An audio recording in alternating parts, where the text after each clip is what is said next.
ஆஃபீஸை முடிஞ்சு வீட்டுக்கு போகிற சமயத்தில் ஒருத்தர் கடைக்கு போய் ஸ்வீட் வாங்கினார். சரி, வீட்டுக்கு பிள்ளைங்களுக்கு தான் வாங்கிட்டு போகிறார் அப்படின்னு மற்றவங்க நினச்சாங்க. அவர் அப்படி செய்யல. அந்த இடத்துலையே பொட்டலத்தை பிரித்தார். திருட மாதிரி அப்படியே சுற்றி ஒரு தரம் பார்த்துக்கிட்டார். யாரும் தெரிஞ்சவங்க இல்லைங்கிறத முடிவு பண்ணிவிட்டு அவசரமாக அதை அப்படியே போட்டு முழுங்கிவிட்டு கையை தொடச்சிக்கிட்டு நல்ல புள்ள மாதிரி நடந்து போக ஆரம்பிச்சிட்டார். அவர் யாருன்னா, அவரோட பிரச்சனை எல்லாருக்கும் தெரியாது, சில பேருக்கு தான் தெரியும். அதாவது அவர் உடம்பில் சர்க்கரை இருக்குதுன்னு டாக்டர் சொல்லிவிட்டாராம். அதனால் வீட்டில் சர்க்கரையே இவர் கண்ணில் காட்டுறதில்ல. அதனால் இவர் யார் கண்ணிலையும் படாமல் இப்படிப்பட்ட வேலைகள்லாம் செய்கிறது வழக்கம். யாருக்கும் தெரியாமல் இப்படி ஸ்வீட்டை வாங்கி சாப்பிட்டுட்டு அவர் பாட்டுக்கு போயிடுறது. இப்படிப்பட்டவங்களுக்கெல்லாம் கொஞ்சம் ஆறுதலான தகவல் இன்றைக்கி. அது என்னென்னா, நாம் சாப்பிட்ற சர்க்கரைக்கும் நம்ம உடம்பில் உள்ள சில கோளாறுகளுக்கும் அப்படி என்ன தான் சம்மந்தம் இருக்குது. இதை பற்றி சமீபத்தில் சில ஆராய்ச்சிகள்லாம் நடந்திருக்குது. ஏன்னா சர்க்கரைன்னாவே விஷம் மாதிரி அதை பார்க்குறவங்களும் சில பேர் உண்டு. சின்ன பிள்ளைங்களுக்கு வயத்தில் பூச்சி உண்டாகிறதுலேருந்து பெரியவங்களுக்கு நீரிழிவு வர்ற வரைக்கும் எல்லாத்துக்கும் சர்க்கரை தான் காரணம்னு சொல்லிகிட்டு இருக்கிறோம். ஆனால் அந்த அளவுக்கு பயப்பட வேண்டிய அவசியம் இல்லை அப்படின்னு சொல்கிறாங்க. சர்க்கரை வியாதி, இருதய நோய், பித்த நீர் பை நோய், இதெல்லாம் சில நோய்கள்லாம் நாம் சாப்பிட்ற சர்க்கரைக்கும் தொடர்பு இருக்குன்னு நினைக்கிறோம்.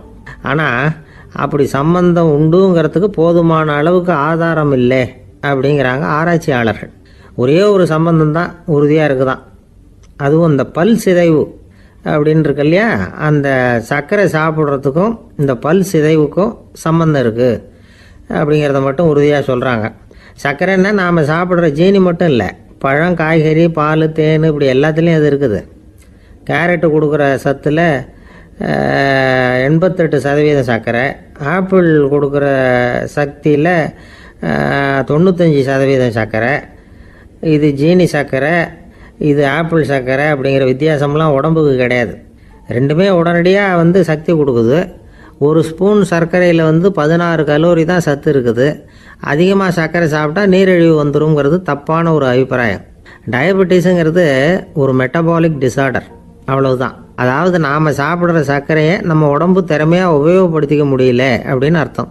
அதனால தான் அதிகமாக இனிப்பு வேணாம்னு சொல்கிறோம். ஏற்கனவே உடம்பால் முடியாத ஒன்றை மறுபடியும் அது தலையில் சுமத்தி அதிகமாக வேலை வாங்க வேணாமே அப்படிங்கிறதுக்காக தான். ஆகாரத்தில் அதிகமாக சர்க்கரை இருந்தால் அதனால் உடனே சர்க்கரை வியாதி வந்துடும்ங்கிறதுக்கு விஞ்ஞான ரீதியாக போதுமான ஆதாரம் இல்லை.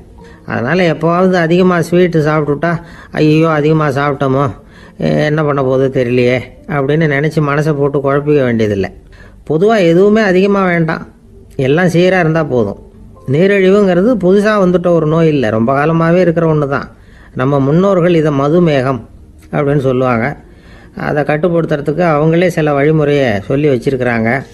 அது என்னென்னா வேறு ஒன்றும் இல்லை, இந்த பாவக்காய், முள்ளங்கி, அருகம்புல், அவ்வளவுதான். வெள்ளை முள்ளங்கி இருக்குல்ல, அதை வாரத்துக்கு 3 நாள் சாப்பிட்டுக்கிட்டு வாங்க. நூலுக்கோல் ரொம்ப நல்லது. இல்லைன்னா முள்ளங்கி சாறு 1 ounce சாப்பிட்டுட்டு வரலாம். ரத்தத்தில் சேர்கிற சர்க்கரை அளவை இதெல்லாம் கட்டுப்படுத்துது. சிறுநீரில் காணப்படுகிற சர்க்கரை அளவையும் சமநிலைப்படுத்துது. தினமும் ஆகாரத்தில் கோதுமை, கேழ்வரகு, வெந்தயம், கருவேப்பிலை, சோயாபீன்ஸ் எது கிடைக்குதோ சேர்த்துக்கலாம். இப்படிலாம் செஞ்சுக்கிட்டு வந்தால் அப்புறம் வீட்டுக்கு தெரியாமல் கடையில் போய் நின்றுக்கிட்டு ஸ்வீட் வாங்கி திருட்டுத்தனமாக சாப்பிட வேண்டிய அவசியமே உங்களுக்கு வராது.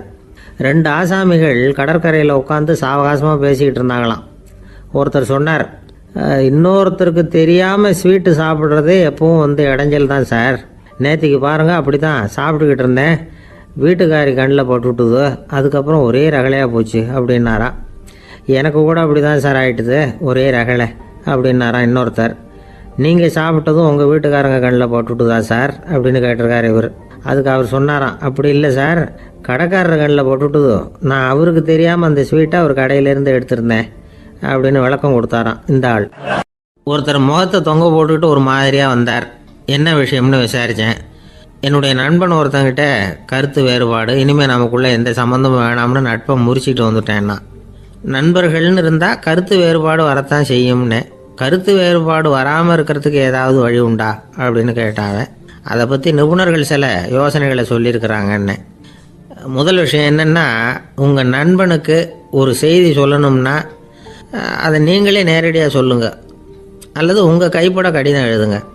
அதாவது நேரடி தொடர்பு முக்கியம். அதை விட்டுட்டு இன்னொருத்தர் மூலமாக நண்பர்களுக்கு செய்தி அனுப்புனா நீங்கள் சொல்கிற செய்தி அப்படியே போய் சேராது, அது சேதமாயிடும். கூட்டி குறைச்சி சொல்லிவிடுவாங்க, அது குழப்பத்தில் கொண்டாந்து விட்டுரும். இது ஒரு யோசனை. ரெண்டாவது யோசனை என்னென்னா, நீங்கள் ஒரு நல்ல காரியத்தை செய்யும் பொழுது உங்கள் நண்பரையும் சேர்த்துக்குங்க, அவருக்கும் அதில் ஒரு ஈடுபாட்டை உருவாக்குங்க. மூணாவது யோசனை, நம்ம பக்கத்தில் இருக்கிற நண்பர் மகிழ்ச்சி அடைகிற மாதிரி ஏதாவது செய்யணும். சின்ன சின்ன செயல்களாக இருந்தாலும் பரவாயில்ல, அவர் நமக்கு எதுவும் செய்யலையே, நாம் எதுக்கு செய்யணும் அப்படின்னு நினச்சிக்கிட்டு இருக்கக்கூடாது. நாலாவது யோசனை என்னென்னா, உங்களுக்கு ஒரு பிரச்சனையா அல்லது உங்கள் நண்பருக்கு ஒரு பிரச்சனையா, எதுவாக இருந்தாலும் 2 பேரும் சேர்ந்து உட்காந்து ஆலோசனை பண்ணுங்கள். நம்ம யோசனையும் கேட்கப்படுதே அப்படிங்கிற நினைப்பே அவருக்கு ஒரு மன நிறைவை உண்டாக்குமா. 5வது யோசனை, உங்கள் நண்பர் ஏதோ ஒரு காரியத்தை செய்கிறார், நீங்கள் உடனே அவசரப்பட்டு நீ செய்கிறது தப்புன்னு தீர்ப்பு சொல்லக்கூடாது. அவர் அதை செய்யறதுக்கான நியாயங்கள் எவ்வளோ இருக்கும், அதை புரிஞ்சுக்கிறதுக்கு முயற்சி பண்ணணும். 6வது யோசனை, உங்கள் நண்பர் என்ன சொன்னாலும் அதை பொறுமையாக கேளுங்க. அவர் சொல்கிறத புரிஞ்சுக்கணும், அவர் சொல்ல விரும்புகிறத புரிஞ்சுக்கணும், அவர் சொல்ல முடியாமல் தவிக்கிறதையும் புரிஞ்சுக்கணும். இப்படி 3 விதமாகவும் அவரை புரிஞ்சுக்கிட்டு அதுக்கு தகுந்த மாதிரி செயல்படணும். 7வது யோசனை என்னென்னா, உங்கள் நண்பர் உங்ககிட்ட ஏதோ ஒரு கருத்தை சொல்கிறார், அது உங்களுக்கு பிடிக்கல, அதுக்காக உடனே நீ சொல்கிறது சரியில்லை, நான் ஒத்துக்க மாட்டேன் அப்படின்லாம் மறுத்துக்கிட்டு இருக்கக்கூடாது.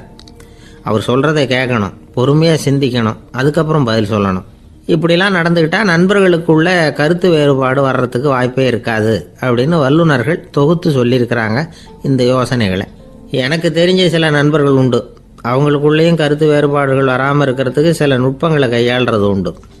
ஒருத்தர் சொன்னார், அந்த டாக்டர் சின்ன வயசுலேருந்து என் கூட பழகினவர், நாங்கள் 2 பேரும் இணை பிரியாத நண்பர்கள், இருந்தாலும் எனக்கு உடம்பு சரியில்லைன்னா நான் அவர்கிட்ட வைத்தியம் பார்த்துக்க மாட்டேன் அப்படின்னார் ஒருத்தர். ஏன் அப்படின்னு கேட்டேன். எங்கள் நட்பு கெட்டுப்படக்கூடாது இல்லையா, அதனால தான் அப்படின்னார் இவர். ஒரு நண்பர் அவசரமாக என்கிட்ட ஓடி வந்தார். அப்புறம் சொன்னார், என்னால் நம்பவே முடியல சார், என் பையனா இப்படி அப்படின்னு சொல்லி ஆச்சரியப்பட்டார். உங்கள் பையன் அப்படி என்ன தான் செஞ்சுட்டான் அப்படின்னு கேட்டேன். என்னால் முடியாத ஒரு காரியத்தை அவன் செஞ்சுட்டான் சார் அப்படின்னார். அது என்னன்னு தான் சொல்லுங்களேன். என்ன 5வது வகுப்பில் அவன் ஒரே தடவையில் தேறிட்டான் சார், அதாவது ஒரே அட்டம்ப்டில் பாஸ் ஆகிருக்கான் அப்படின்னார். மூச்சு வாங்க, கஷ்டப்பட்டு பரீட்சை எழுதுனது அவன், இவருக்கு ஏன் மூச்சு வாங்குது? நம்மால் செய்ய முடியாத ஒரு காரியத்தை இன்னொருத்தர் செய்யும் பொழுது அது நமக்கு ஆச்சரியமாக இருக்குது. சர்க்கஸ் பார்க்குறோம், ஒருத்தர் அந்த இடத்துல தொங்குறார், அது நமக்கு ஆச்சரியம், ஏன்னா அது நம்மால் முடியாத காரியம். நம்மால் முடியாத ஒன்றை அடுத்தவர் எளிதாக செய்யும் பொழுது நாம் மருள்வது இயற்கை. இதை தான் தொல்காப்பியம் மருட்கை அப்படின்னு சொல்லுது. இந்த வியப்பு இருக்குதே, இது 4 வகையில் ஏற்படுறதாக தொல்காப்பியம் சொல்லுது. அது என்ன 4 வகை? முதல் வகை எப்படின்னா, புதுமையான அரிய செயல்களை செய்கிறது. 2வது வகை என்னென்னா பெரும் செயல்களை செய்கிறது. 3வது வகை என்னென்னா மிக நுட்பமான செயல்களை செய்கிறது. 4வது வகை என்னென்னா ஆக்கம் தரும் செயல்களை செய்கிறது. புதுமை, பெருமை, சிறுமை, ஆக்கமோடு மதினம் சாலா மருட்கை 4 அப்படிங்கிறது தொல்காப்பியம். இன்றைக்கி விஞ்ஞானம் புதுசு புதுசாக எதையோ கண்டுபிடிக்குது. ஆரம்பத்தில் அது ஆச்சரியமாக இருக்குது, அப்புறம் அது நமக்கு பழகி போயிடுது. வானொலி பெட்டி புதுசாக வந்தப்போ ஒரு பெட்டி பேசுதுங்கிறது எவ்வளோ பெரிய ஆச்சரியம். இப்போ யாரும் அதை ஆச்சரியமாக பார்க்குறதில்ல. மதினம் சாலா மருட்கை அப்படின்னு ஒரு சொற்றொடர் வருது பாருங்கள், அதில் கருத்தாழம் உண்டு. எதை பற்றியும் போதுமான அளவு புரிந்து கொள்ளாத போது ஒருத்தர் ஆச்சரியப்படுறார். புரிந்து கொண்ட பிறகு ஆச்சரியம் மறைஞ்சு போயிடுது. மிக நுட்பமான செயல்களும் நம்ம ஆச்சரியப்பட வைக்கும். ஒரு அரிசியில் ஒரு திருக்குறள் எழுதி காட்டுறாங்க, ஒரு முட்டை ஓட்டுக்குள்ளே ஓவியம் தீட்டி காட்டுறாங்க. கருங்கல் சிற்பங்களில் எவ்வளவு நுட்பமான வேலைப்பாடுகளை எல்லாம் பார்த்து ஆச்சரியப்படுறோம். இது மாதிரி ஆக்கப்பூர்வமான அரிய செயல்களை செய்கிறது கூட வியப்பை உண்டு பண்ணும். குப்பை கூலங்களை கூட வாழ்க்கைக்கு பயன்படுகிற பொருளாக மாற்றுகிறவர்கள் இருக்காங்க, அவர்களுடைய செயல் வியப்பு அளிக்குது. இடைக்காட்டு சித்தர் பாடின 30 நூலில் வர்ற ஒரு பாடல், ஆற்றல் பிறர் அறிதலின் அகம் கிளர்வு உறுதலின் கற்று அறி பாணர் கழுமிய கோடலின் தோற்றம் உருகவே போற்றல் சால் வியப்பே. ஒருத்தருடைய ஆற்றல் தெரியாமல் இருந்தது, அவருடைய அரிய செயலை பார்க்கும் பொழுது வியப்பாக இருந்தது, மனசுக்குள்ள கிளர்ச்சி. பாவலர்கள் இவர்களுடைய புகழை பாடி மற்றவர்களும் தெரிந்து கொள்ளுமாறு செய்கிறார்கள் அப்படிங்கிறது தான் ஒரு யதார்த்தமான உண்மை.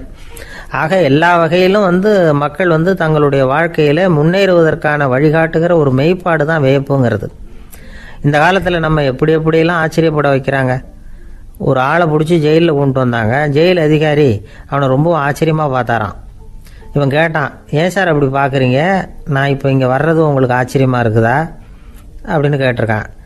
இதுக்கு ஜெயில் அதிகாரி சொல்லியிருக்கார், நீ இப்போ இங்கே வந்ததில் எனக்கு ஒன்றும் ஆச்சரியம் இல்லைப்பா, ஏற்கனவே நீ இங்கேருந்து விடுதலையாகி போய் 6 மாதம் ஆச்சு, இவ்வளவு லேட்டாக வர்றியே அதுதான் எனக்கு ஆச்சரியமாக இருக்குது அப்படின்னாராம்.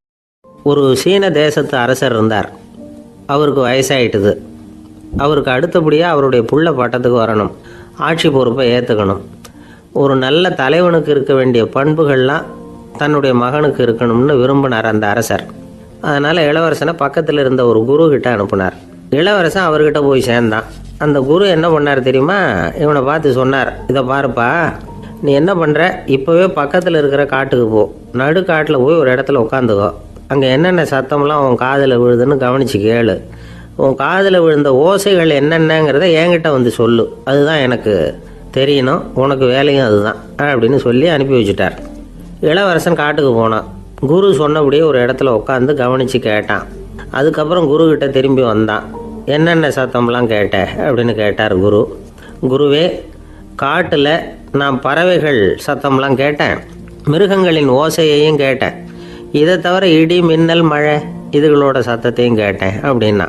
குரு யோசனை பண்ணார், நீ இன்னமும் சரியாக கேட்கல, அதனால் மறுபடியும் காட்டுக்கு போ, கொஞ்ச நாள் தங்கியிருந்து கேட்டுட்டு வா அப்படின்னார். இளவரசனுக்கு ஒன்றும் புரியல.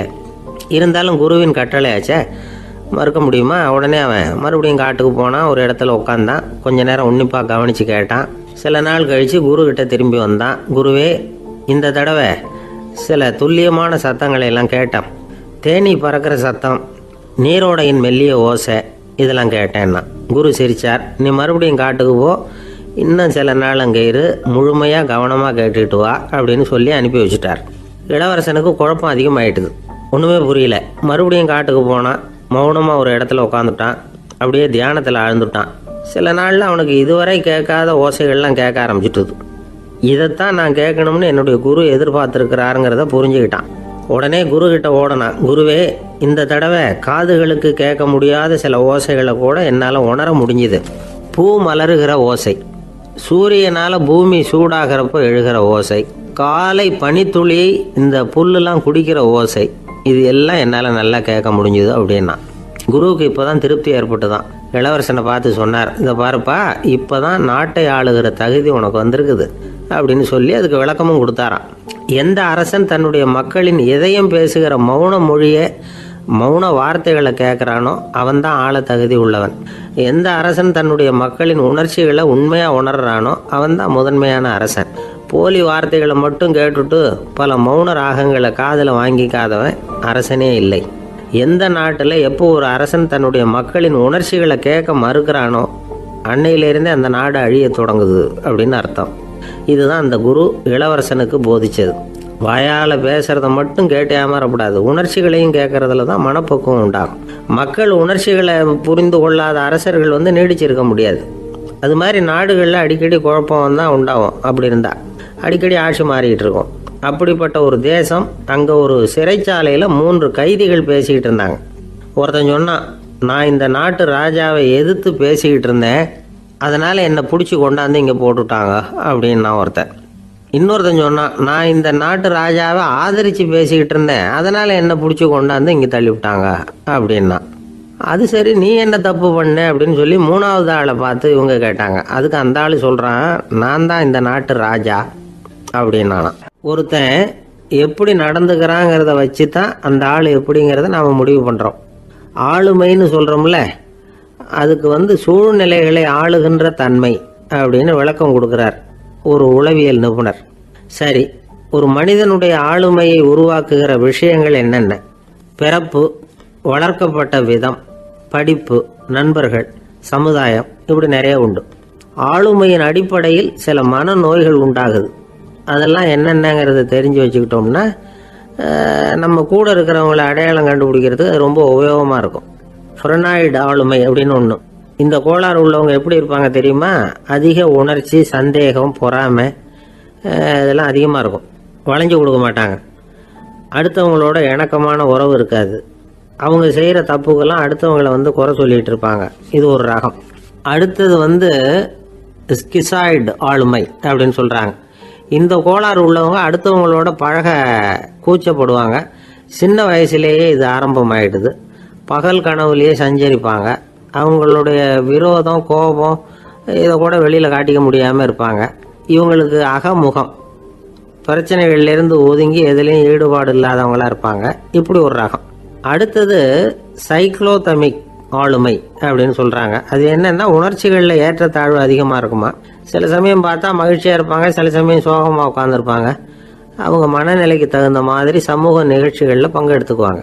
இன்னொரு வகை என்னென்னா எண்ணப்பீடிகை ஆளுமை அப்படின்னு பேர் வச்சுருக்கிறாங்க. அதுக்கு இவங்களுக்கெல்லாம் கரெக்டாக இருக்கணும், எல்லாம் சட்டத்திட்டம் இதுலேயும் ஒரு ஒழுங்குமுறை, இப்படி எதிர்பார்க்குற மனோபாவம். இவங்க எதிர்பார்ப்புக்கும் அரண்முறைக்கும் மற்றவங்க கட்டுப்படணும்னு நினைப்பாங்க. இந்த நிலைமை நீடிச்சா என்ன ஆகும் தெரியுமா? அலைக்கழிக்கிற எண்ணங்கள் திரும்ப திரும்ப ஒரே செயலை செய்ய தூண்டுற மன தளர்ச்சிக்கு ஆளாயிடுறாங்க. அடுத்தது ஹிஸ்டீரியா ஆளுமை. சின்ன விஷயத்தையெல்லாம் பெருசுப்படுத்தி நாடகமாக்குற நடிகர்கள் இவங்க. உணர்ச்சி அதிகம் உள்ளவங்க. இவங்க மன எழுச்சியில் பக்குவமின்மை, குழந்தைத்தனம், முதிர்ச்சியின்மை எல்லாம் இருக்கும். தன்னலம் மிக்க குணம். பிறர் தன்னை மட்டுமே கவனிக்கணும்னு நினச்சி செயல்படுறது, இதெல்லாம் இவங்க அடையாளம். அடுத்த ரகம் எப்படின்னா வளர்ச்சியற்ற ஆளுமைன்னு சொல்கிறாங்க. அடுத்தவங்களோட இணங்கி போக முடியாதவங்க, அறிவு, மன எழுச்சி, சமூக உறவு இதில் எல்லாம் போதுமான வளர்ச்சியையும் நிறைவையும் பெற முடியாதவங்க. இவங்களால வாழ்க்கையில் முன்னேற முடியாது. பிச்சைக்காரங்க, குற்றவாளிகள் இவங்ககிட்டெல்லாம் இது மாதிரியான ஆளுமை அதிகமாக இருக்குமா. அடுத்தது என்னென்னா சோர்வுடைய ஆளுமை. எதுலேயும் உற்சாகம் இல்லாமல் சோர்ந்து போயிருப்பாங்க. அதுக்கெல்லாம் நமக்கு வலிமை இல்லைப்பா அப்படின்னு சொல்லிட்டு இருப்பாங்க. சின்ன விஷயங்களுக்கெல்லாம் அதிர்ச்சி அடையிறது, வாழ்வின் சுவையை அனுபவிக்க முடியாதவங்க. இன்னொரு ரகம் இது கொதித்தெழும் ஆளுமைங்கிறாங்க. எதுக்கு எடுத்தாலும் ஆத்திரம், குரோதம், வன் செயல் இதிலெல்லாம் ஈடுபாடு, இப்படி உள்ளவங்க. நத்தை வகை ஆளுமை அப்படின்னு ஒன்று. அடுத்தவங்க மேலே விரோதம் இருக்கும், அடிக்கணுங்கிற எண்ணம் இருக்கும். ஆனால் அதை அப்படியே வெளியில் காட்டாமல் அதே சமயம் அமைதியான முறையில் வெறுப்பை வெளிக்காட்டுற ரகம். இவங்கெல்லாம் பேசாமல் கம்முன்னு இருந்துக்கிட்டே நினைச்சதை நிறைவேற்றிக்கிடுவாங்க. முன்ஜாக்கிரதை ஆளுமை அப்படின்னு ஒரு ரகமா. பாதுகாப்பின்மை, சந்தேகம், முழுமையின்மை, அறவேக்காட்டுத்தனம் இந்த மனப்போக்கு அதிகமாக இருக்கிறதுனால அகம்பாவம், புடிவாதம், எச்சரிக்கை எல்லாம் அளவுக்கு மீறி இருக்கும். இதுவரைக்கும் நாம் பேசிக்கிட்டு இருந்த ஆளுமை பண்புகள் அளவுக்கு அதிகமாக போயிட்டுதுன்னா ஆளுமை கோளாறுகள் ஏற்படும். அதன் அடிப்படையில் மனவியாதிகள் வருமா. அதனால் இணக்கமான, எல்லாரும் விரும்புகிற இயல்பான ஆளுமையை பெறுவதற்கு நாம் முயற்சி செய்யணும் அப்படிங்கிறது மனோதத்துவ நிபுணர்களுடைய ஆலோசனை. ஒருத்தர் ஒரு மனோதத்துவ டாக்டரை தேடிட்டு வந்தாராம். டாக்டர், எனக்கு மனசில் ஏதோ வியாதி, ஆளுமை கோளாறு, அதாவது எனக்கு சீக்கிரமாக செத்து போனால் தேவையில்லைன்னு தோணுது அப்படின்னாராம். உடனே அந்த டாக்டர், சரி அப்படின்னா இங்கே இருங்க, நான் வைத்தியம் பார்க்குறேன் அப்படின்னாராம். ஒரு அம்மா தெருவில் உட்காந்து என்னத்தையோ தேடிட்டு இருக்கிறாங்க. அந்த அம்மா ஒரு சுஃபி ஞானி. அவங்க பேர் என்னன்னா ரபியா அல் அடாவியா. அந்த அம்மாவுக்கு கண் கூட தெளிவாக தெரியாது. அந்த பக்கமாக வந்த சில பேர் இவங்களுக்கு உதவி செய்கிறதுக்காக வந்தாங்க. என்ன தேடிட்டு இருக்கிறீங்க அப்படின்னு கேட்டாங்க. இதுக்கு அந்த அம்மா, அந்த கேள்வி அவ்வளோ முக்கியத்துவம் இல்லை, நான் தேடிட்டு இருக்கிறேன், உங்களால் முடிஞ்சால் எனக்கு உதவி பண்ணலாம் அப்படின்னாங்களாம். உதவி செய்ய வந்தவங்களுக்கு ஆச்சரியம். எதை தேடுறோங்கிறது தெரியாமல் இப்படி ஏன் நேரத்தை செலவழிக்கிறீங்க, நாங்கள் எப்படி உங்களுக்கு உதவ முடியும், எங்களுக்கு ஒன்றும் புரியலையே அப்படின்ட்டுருக்காங்க. சரி, உங்களை திருப்தி பண்ணுறதுக்காக சொல்கிறேன், ஒரு குண்டூசி தொலைஞ்சி போச்சு, அதை தேடுறேன் அப்படின்னாங்களாம் அந்த அம்மா. அதுக்கப்புறம் இவங்களும் சேர்ந்து தேட ஆரம்பிச்சிட்டாங்க. கொஞ்ச நேரம் ஆச்சு, ஒன்றும் கிடைக்கல. உதவி செய்ய வந்தவங்களும் அழுத்து போட்டாங்க. அப்புறம் கேட்டாங்க, பாருங்கம்மா, இது ரொம்பவும் பெரிய தெரு, அகலமான தெரு, அதனால் குறிப்பாக நீங்கள் எந்த இடத்துல அந்த குண்டூசியை தொலைச்சிங்க அதை சொல்ல முடியுமான்னாங்களாம். இதுக்கு அந்த அம்மா, நீங்கள் மறுபடியும் அர்த்தமில்லாத கேள்வியை கேட்குறீங்க, உங்கள் கேள்விக்கும் நான் தேடுறதுக்கும் என்ன சம்மந்தம்னாங்களாம். இதை கேட்டதும் அவங்க ஒரு மாதிரி ஆயிட்டாங்க. என்னம்மா நீங்கள் பைத்தியம் மாதிரி பேசுகிறீங்க அப்படின்னாங்களாம். சரி, உங்களை மறுபடியும் திருப்திப்படுத்துறதுக்காக சொல்கிறேன், அதை நான் எங்கள் வீட்டில் தொலைச்சுட்டேன் அப்படின்னாங்களாம். அப்புறம் எதுக்காக இங்கே தேடிட்டு இருக்கிறீங்க அப்படின்னு கேட்டிருக்காங்க. ஏன்னா இங்கே தான் வெளிச்சம் அதிகமாக இருக்குது, அங்கே வீட்டுக்குள்ளே இருட்டாக இருக்குது, அதனால் இங்கே வந்து தேடுறேன். வெளிச்சம் உள்ள இடத்துல தானே தேட முடியும் அப்படின்னாங்களாம் அந்த ஞானி. இந்த கதைக்கு என்ன அர்த்தங்கிறத பெரியவங்க சொல்கிறாங்க. அதாவது இந்த தேடுதல்ங்கிறது ஒரு வியாதி. அது வந்து நம்ம வந்து சதா அலைய வைக்கும், பைத்தியமாக மாற்றுறதுக்கு முயற்சி பண்ணோம். ஒரு காலம் வந்து அது நிறைவு அடையவே அடையாது. வாழ்வுங்கிறது ஒரு புரிந்து கொள்ள முடியாத சதா இயங்கி கொண்டிருக்கிற ஒரு செயல். அதுக்கு ஆரம்பமும் இல்லை, முடிவும் கிடையாது. எதையோ தேடணும் அப்படிங்கிற உந்துதல் நமக்குள்ளே இருக்கும், ஆனால் குறிப்பாக எதை தேடிட்டு இருக்கிறோம் அப்படிங்கிறது புரியாது. அப்படி ஏதாவது ஒன்றை தேடி அடைஞ்சிடுறோம்னு வச்சுக்கோங்க, உடனே ஒரு அதிருப்தி வந்துடும். அதனால் வாழ்க்கைங்கிறது சலிப்பு நிறைந்தது அப்படிங்கிற எண்ணத்தை உண்டாக்கிக்கிறோம். ஒன்று அடைஞ்சதுக்கு அப்புறம் இன்னொன்று தேட ஆரம்பிச்சிருவோம். ஆக இந்த தேடல்ங்கிறது நாம் ஒன்று அடைஞ்சாலும் அடையாவிட்டாலும் தொடர்ந்து நடந்துக்கிட்டு தான் இருக்கும். இதுக்கு முடிவே கிடையாது. இந்த உண்மையை நாம் நல்லா புரிஞ்சுக்கணும் அப்படிங்கிறது பெரியவங்களுடைய கருத்து. ஏழையும் தேடுறான், பணக்காரனும் தேடுறான், நோயாளியும் தேடுறான், நோய் இல்லாதவனும் தேடுறான், அதிகாரம் உள்ளவனும் தேடுறான், அதிகாரம் இல்லாதவனும் தேடுறான், முட்டாளும் தேடுறான், அறிவாளியும் தேடுறான். ஆனால் யாரும் இதை தான் தேடி சாதிக்க போகிறோம், இதுதான் முடிவு அப்படின்னு திட்டவட்டமாக சொன்னதில்லை. ஒன்று அடைஞ்சதும் இன்னொன்று தேட ஆரம்பிச்சிடுறாங்க, அவ்வளோதான். அதாவது உங்களின் தேடுபவர் உங்கள் உள்ளே தான் இருக்கிறார், அவரை தேடி கண்டுபிடியுங்கள். இதுதான் ஞானிகள் நமக்கு சொல்லுகிற ஒரு ஆலோசனை. நம்மால் ஒருத்தன் ஜெயிலில் இருந்தான். இன்னொரு கைதி அவனை பார்த்து கேட்டான், ஏன்பா உன்னை பார்க்குறதுக்கு வெளியிலேருந்து யாருமே இங்கே வர்றது இல்லையே, உனக்கு சொந்தக்காரங்களே கிடையாதா அப்படின்னு கேட்டானா. ஏன் இல்லை, எனக்கு சொந்தக்காரங்க நிறைய பேர் உண்டு, அவங்க என்னை பார்க்க வராததுக்கு காரணம் வேற அப்படின்ட்டுருக்கான் இவன். என்ன காரணம்னு கேட்டான் அவன். அதுக்கு இவன் சொன்னானா, அதுக்கு என்ன காரணம்னா அவங்க எல்லாரும் இங்கே உள்ளேயே இருக்கிறாங்க அப்படின்னானா. ஒரு சிகை அலங்கார கூடம், ரொம்ப சுறுசுறுப்பாக எல்லாரும் வேலை செஞ்சுக்கிட்டு இருக்கிறாங்க. முடிவெட்டிக்க வந்திருக்கிறவங்க நிறைய பேர், எல்லாரும் வரிசையாக உட்காந்துருக்குறாங்க. அந்த சமயத்தில் திடீர்னு கதவை திறந்துக்கிட்டு ஒருத்தர் உள்ளே வர்றார். அவர் ஒரு பெரிய மனிதர், அவரும் முடிவெட்டிக்கிறதுக்காக தான் உள்ளே வந்திருக்கிறார். அவரை பார்த்த உடனே அங்கே வரிசையில் உட்காந்துருந்தவங்க எல்லாரும் எழுந்திரிச்சு அவர்கிட்ட வந்துட்டாங்க. அவரை சுற்றி நின்றுக்கிட்டாங்க. எப்படி இருக்கிறீங்க, நல்லா இருக்கீங்களா அப்படின்னு விசாரிக்க ஆரம்பிச்சிட்டாங்க. எல்லாம் முடிஞ்சதும் வந்தவர் கேட்டார், வரிசையில் கடைசியாக இருக்கிறவர் யார் அப்படின்னு கேட்டார். ஏன்னு கேட்டாங்க. நான் அதுக்கு அடுத்தபடியாக உட்காரணும், அதுக்காக தான் கேட்குறேன் அப்படின்னார். உடனே அங்கே இருந்தவங்கள்லாம் என்ன சொன்னாங்க தெரியுமா, நீங்கள் வந்து வரிசையில் காத்திருக்கக்கூடாது, நீங்கள் அரசாங்கத்தின் தலைவர், உங்களுக்கு நேரம் முக்கியம், அதனால் நீங்கள் முன்னாடி போங்க அப்படின்னு சொன்னாங்க. ஆனால் அதை அவர் கேட்கல. தோழர்களே, உங்களுடைய கருத்துக்கு ரொம்ப நன்றி, எல்லாரும் வரிசையாக தான் வரணும், அதுதான் முறை, வரிசையில் வரணுங்கிற நடைமுறையை நானும் பின்பற்ற விரும்புகிறேன், நாம் எல்லாரும் சமமானவர்கள் அப்படின்னார். இப்படி சொல்லிவிட்டு வரிசையில் கடைசியாக இருந்த ஒரு நாற்காலியில் போய் உட்காந்துக்கிட்டார். தன் சட்டை பையில் இருந்த ஒரு செய்தித்தாளை எடுத்தார், படிக்க ஆரம்பிச்சிட்டார். ஆனால் அங்கே இருந்தவங்களால இதை வந்து பார்த்துக்கிட்டு சும்மா இருக்க முடியல. ஒருத்தர் எழுந்திரிச்சு வந்தார். ஐயா, இப்போ என்னுடைய முறை வந்திருக்குது, நான் தான் போக வேண்டிய முறை, உங்களை இங்கே காத்திருக்க வைக்கிறத விட ஒரு 5 ஆண்டுகளுக்கு கூட நான் வந்து முடிவெட்டிக்காமே இருந்துட முடியும் அப்படின்னார். அவர் மறுபடியும் சொன்னார், ஐயா, நீங்கள் வந்து வரிசை முறையை தாண்டி போக விருப்பப்படல, சரி, ஆனால் என்னுடைய முறையை வந்து மாற்றி கொடுக்கறதுக்கு எனக்கு வந்து முழு உரிமை இருக்குது, இதுக்கு பதிலாக உங்களுடைய கடைசி இடத்த நான் எடுத்துக்கிறேன், இதை நீங்கள் மறுக்க முடியாதுன்னார். அங்கே இருந்த மற்றவங்களும் இதை ஒரு மனசாக வற்புறுத்த ஆரம்பிச்சிட்டாங்க. அந்த பெரிய மனிதர் பார்த்தார், சரின்னு கடைசியாக ஒத்துக்கிட்டார். அவர் யார் தெரியுமா, அவர் தான் மாவீரர் லெனின். ரஷ்யாவில் கிரெம்ளின் சிகை அலங்கார கூடத்தில் தான் இது நடந்தது. எல்லாரும் இந்நாட்டு மன்னர்கள்னு வாயளவில் பேசுறதுல என்ன பிரயோஜனம், நாம் எல்லாரும் சமங்கிறத நடைமுறையில் கடைபிடிச்சி காட்டினவங்க கொஞ்சம் பேர் தான். அவங்களில் ஒருத்தர் தான் லெனின். வரிசையில் நின்று வர்றதுங்கிறது ஒரு சிறந்த பண்பு, உயர்ந்த பண்பு. இன்றைக்கி பல இடங்களில் அது நமக்கு தேவைப்படுது. ஒரு ரேஷன் கடை வாசல், கடை திறக்கிறதுக்கு முன்னாடியே எல்லாரும் வந்து வரிசையில் நின்றுட்டாங்க. கடைசியாக வந்த ஒருத்தர் கியூவில் முன்னாடி போகிறதுக்கு முயற்சி பண்ணுறார். ஏற்கனவே நின்றுட்டு இருக்கிறவங்க அவரை முன்னாடி போகிறதுக்கு விட மாட்டேங்கிறாங்க.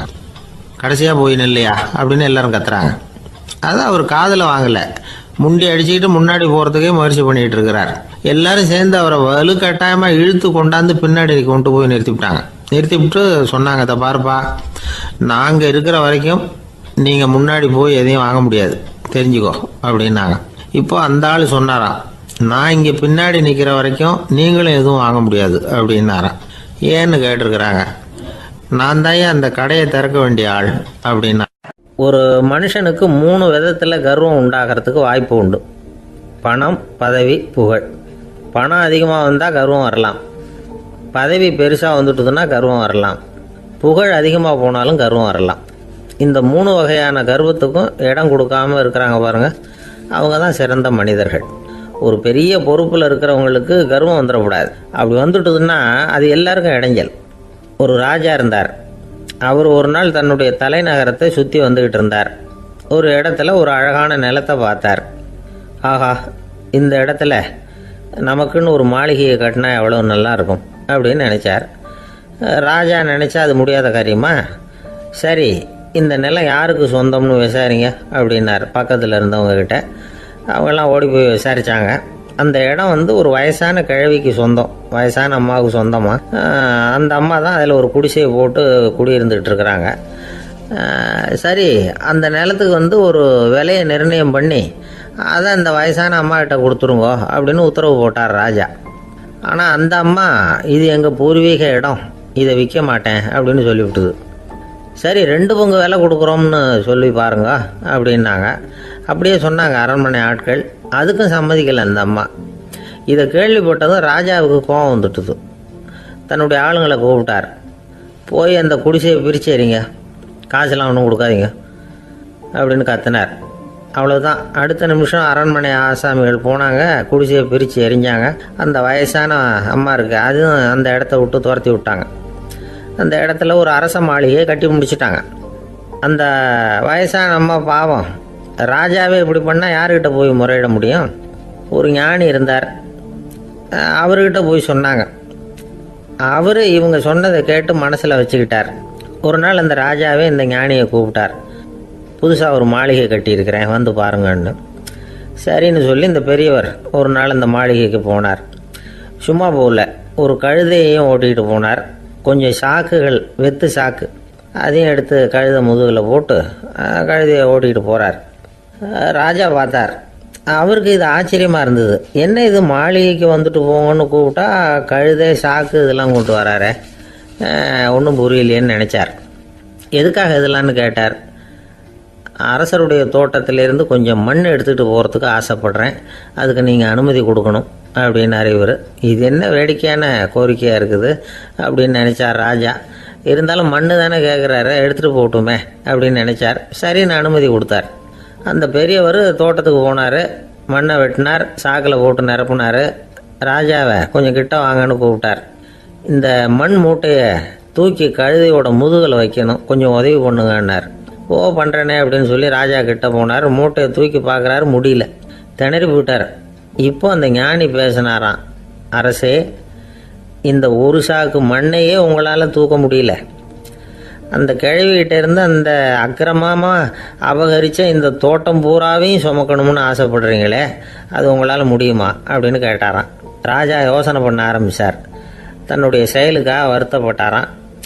அந்த வயசான அம்மாவை உடனடியாக வரவழைச்சார். தாயே, தப்பு பண்ணிட்டேன், என்னை மன்னிச்சுக்குங்க, இன்னையிலேருந்து இந்த மாளிகையும் தோட்டமும் உங்களுக்கு தான் சொந்தம் அப்படின்னு சொல்லிவிட்டாராம். போகிறப்ப இந்த உலகத்திலேருந்து எண்ணத்தை எடுத்துகிட்டு போக போகிறோம், அதனால் ரொம்பவும் அலட்டிக்க வேண்டியதில்லை, கர்வப்பட வேண்டியதில்லை அப்படிங்கிறது ஒரு பெரிய உபதேசம். ஒரு பெரிய மனுஷன் சாக கிடந்தார், ரொம்பவும் அழுதார். ஏன் அழறீங்க அப்படின்னு கேட்டாங்க சுற்றி இருந்தவங்க. நான் சாகிறதுக்காக கவலைப்படலை, நான் நம்ம ஜனங்களுக்காக எவ்வளவோ காரியம்லாம் செஞ்சுக்கிட்டு வந்தேன். நான் செஞ்சுக்கிட்டு வந்த சேவையை இனிமேல் யார் செய்ய போகிறாங்க, அது யாரால முடியும், அதை நினச்சி தான் அழறேன் அப்படின்னாராம். ஒருத்தர் முன்னாடி வந்தார். அதுக்காக நீங்கள் கவலைப்படாதீங்க, உங்கள் சேவையை தொடர்ந்து செய்கிறதுக்கு என்ன மாதிரி இளைஞர் பட்டாலும் தயாராக இருக்குது, இருந்தாலும் எங்கள் கவலை என்னென்னா அப்படின்னு இழுத்தார். என்ன சொல்லுங்கன்னு கேட்டார் அவர். நீங்கள் இது வரைக்கும் என்ன சேவை செஞ்சுக்கிட்டு வந்தீங்க, அதுதான் எங்களுக்கு இன்னமும் புரியாத புதிராக இருக்குது அப்படின்னாராம் அவர். ஒருத்தர் ஒரு தவறு செஞ்சு விடுறாருன்னு வச்சுக்கோங்க, உடனே நீ செஞ்சது தவறு அப்படின்னு சொல்கிறது ஒரு வகை. அதுக்கு பதிலாக எது சரின்னு அவர் புரிந்து கொள்ள உதவி செய்கிறது இன்னொரு வகை. இந்த 2வது வகை இருக்குது பாருங்கள், நிர்வாக இயலில் இது ரொம்ப முக்கியம். அலுவலகத்தில் வேலை பார்க்குற ஒருத்தர் முக்கியமாக தெரிஞ்சுக்க வேண்டியது என்ன தெரியுமா? சக ஊழியர்கள்கிட்ட எப்படி பழகணும், மேலதிகாரிகள்கிட்ட எப்படி பழகணும், தனக்கு கீழே வேலை செய்கிறவங்க கிட்ட எப்படி பழகணும், வாடிக்கையாளர்கள்கிட்ட எப்படி பழகணும், இவங்க எல்லார்கிட்டையும் செம்மையான உறவை ஏற்படுத்திக்கிறது எப்படி, இதையெல்லாம் சொல்லிக் கொடுக்குற பாடம் தான் இன்டர் பர்சனல் ஸ்கில், திறமையான உறவு அப்படிங்கிறது. எந்த வேலையில் இருந்தாலும் சரி, இந்த உறவுகளை வளர்க்கும் திறன் உள்ளவங்க சீக்கிரம் முன்னுக்கு வந்துடுறாங்க. மற்றவங்க கிட்ட உறவை பலப்படுத்திக்கிறது எப்படி அப்படின்னு தெரிஞ்சுக்கிட்டோம்னா எந்த ஒரு தடையையும் சுலபமாக தாண்டி செய்கிற தொழிலில் முன்னுக்கு வந்துடலாம். ஹார்வர்டு பல்கலைக்கழகத்தில் ஒரு கணக்கெடுப்பு பண்ணி பார்த்தாங்களாம். பார்க்குற வேலையில் எது மாதிரி குணாதிசயம் உள்ளவங்க வேகமாக முன்னுக்கு வர்றாங்க அப்படின்னு தெரிஞ்சுக்கிறதுக்காக இந்த கணக்கெடுப்பு. வெவ்வேறு துறையில் வேகமாக முன்னுக்கு வந்திருக்கிற பல பேரை சந்தித்து இந்த சர்வேயை நடத்தியிருக்கிறாங்க. அவங்க கண்டுபிடிச்சி சொல்லியிருக்கிற உண்மை என்ன தெரியுமா? ஒருத்தர் ஒரு வேலையில் இருந்தால் அது சம்பந்தப்பட்ட சப்ஜெக்ட் பற்றிய அறிவு 35% இருந்தால் போதுமா. ஆனால் உறவுகளை வளர்க்கக்கூடிய திறன், இன்டர் பர்சனல் ஸ்கில்லு 65% வேணும். இப்படி உள்ளவங்க சீக்கிரம் முன்னுக்கு வந்துடுறாங்களாம். அதனால் ஒருத்தருக்கு வேலை சரியாக புரியலைன்னா கூட விவரமாக மற்றவங்க கிட்ட பழகிறது எப்படின்னு புரிஞ்சால் போதும், அவர் முன்னுக்கு வந்துடலாம். அலுவலகங்களில் மட்டும் இல்லை, எல்லா இடங்கள்லையும் இது ரொம்ப முக்கியம். வீட்டுக்குள்ளேயும் இது ரொம்ப முக்கியம், வீட்டுக்கு வெளியேயும் இது முக்கியம். அடுத்தவங்க கிட்ட பழகிறது எப்படிங்கிறத தெரிஞ்சிக்காதவன் வாழ்க்கையில் முன்னேற முடியாது. இன்றைக்கி ஆயுதங்களால் காயப்படுத்தி கொள்ளுகிறவர்களை விட வார்த்தைகளால் காயப்படுத்தி கொள்ளுகிறவர்கள் தான் அதிகம். பெரியவங்க என்ன சொல்கிறாங்க தெரியுமா? நீங்கள் இந்த பூமியில் பிறந்ததன் அர்த்தம் பூர்த்தி ஆகணும்னா அடுத்தவங்களுக்கு உதவி பண்ணுங்க. அடுத்தவங்களுக்கு உதவி செய்ய முடியாவிட்டால் கூட பரவாயில்லை, ஆனால் யாரையும் புண்படுத்தி விடாதீங்க அப்படின்னு சொல்கிறாங்க. எனக்கு தெரிஞ்ச ஒருத்தர் ஒரு அலுவலகத்தில் வேலை பார்க்குறார். அவர் சொல்லுவார், எனக்கு இந்த இன்டர் பர்சனல் ஸ்கில் ரொம்ப அதிகம் சார். சக ஊழியர்கள்கிட்ட ரொம்ப சுமூகமாக நடந்துக்குவேன். என் கூட வேலை பார்க்குற ஒருத்தருக்கு ஏதாவது ஒரு கஷ்டம்னா அந்த சமயத்தில் அவர் செய்ய வேண்டிய வேலையை நான் செஞ்சிருவேன் சார் அப்படிம்பார். நான் அவர்கிட்ட சமீபத்தில் அப்படி ஏதாவது செஞ்சுருக்கீங்களா அப்படின்னு கேட்டேன். செஞ்சுருக்கேன் சார். போன வாரம் புதன்கிழமை ஆஃபீஸில் என் பக்கத்து சீட்டுக்காரருக்கு வயிற்று வலி